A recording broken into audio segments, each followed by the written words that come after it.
Hello viewers, স্বাগতম সবাইকে আমাদের ফেসবুক পেজ ও ইউটিউব চ্যানেলে। আজকের ভিডিওতে আমরা জানব বর্তমান সময়ের বিখ্যাত ব্যক্তি ডক্টর ইউনূস সম্পর্কে। কী তার পরিচয়, কতটুকুই বা তার শিক্ষাগত যোগ্যতা ও অর্জন, কেন তিনি পৃথিবী জুড়ে এত বিখ্যাত, জানতে হলে আজকের ভিডিওটি সম্পূর্ণ দেখুন। ডক্টর মোহাম্মদ ইউনূস বাংলাদেশি নোবেল পুরস্কার বিজয়ী ব্যাংকার ও অর্থনীতিবিদ। তিনি চট্টগ্রাম বিশ্ববিদ্যালয়ের অর্থনীতি বিভাগের একজন শিক্ষক। তিনি ক্ষুদ্র ঋণ ধারণার প্রবর্তক। অধ্যাপক ইউনূস গ্রামীণ ব্যাংকের প্রতিষ্ঠাতা। মোহাম্মদ ইউনূস এবং তার প্রতিষ্ঠিত গ্রামীণ ব্যাংক যৌথভাবে 2006 সালে নোবেল শান্তি পুরস্কার লাভ করেন। তিনি প্রথম বাংলাদেশি হিসেবে এই পুরস্কার লাভ করেন। ইউনূস বিশ্ব খাদ্য পুরস্কার সহ আরও জাতীয় ও আন্তর্জাতিক পুরস্কার লাভ করেছেন। মোহাম্মদ ইউনূস 1940 সালের 28 জুন চট্টগ্রাম জেলার হাটহাজারী উপজেলার বাতুয়া গ্রামে জন্মগ্রহণ করেন। তার পিতার নাম হাজী দুলা মিয়া সওদাগর এবং মাতার নাম সুফিয়া খাতুন।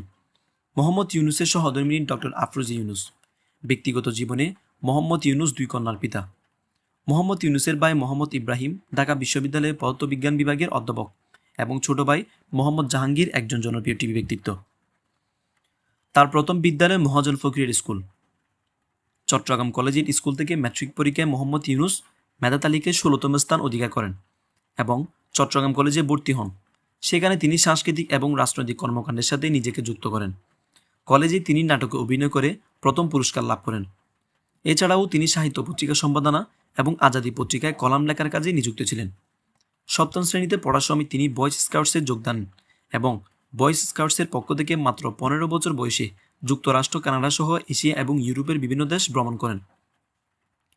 1957 সালে মোহাম্মদ ইউনূস ঢাকা বিশ্ববিদ্যালয়ে অর্থনীতি বিভাগের সম্মান শ্রেণীতে ভর্তি হন এবং সেখান থেকে বিএ এবং এমএ সম্পন্ন করেন। এরপর তিনি ব্যুরো অব ইকোনমিক্সে যোগ দেন এবং গবেষণা সহকারী হিসেবে যোগদান করেন। পরবর্তীকালে 1962 সালে চট্টগ্রাম কলেজে প্রভাষক পদে যোগদান করেন।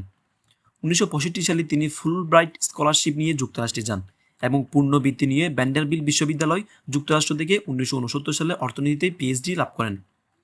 ইউনূস বাংলাদেশে ফিরে আসার আগে 1969 থেকে 1972 সাল পর্যন্ত মিডল টেনেসি স্টেট ইউনিভার্সিটিতে শিক্ষকতা করেন।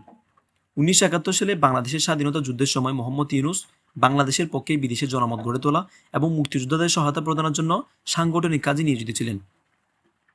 1972 সালে দেশে ফিরে তিনি চট্টগ্রাম বিশ্ববিদ্যালয়ে অর্থনীতি বিভাগে সহযোগী অধ্যাপক হিসেবে যোগ দেন এবং বিভাগের প্রধান অর্থনীতি বিভাগে সহযোগী অধ্যাপক হিসেবে যোগ দেন এবং বিভাগের প্রধান হিসেবে দায়িত্ব পালন করেন।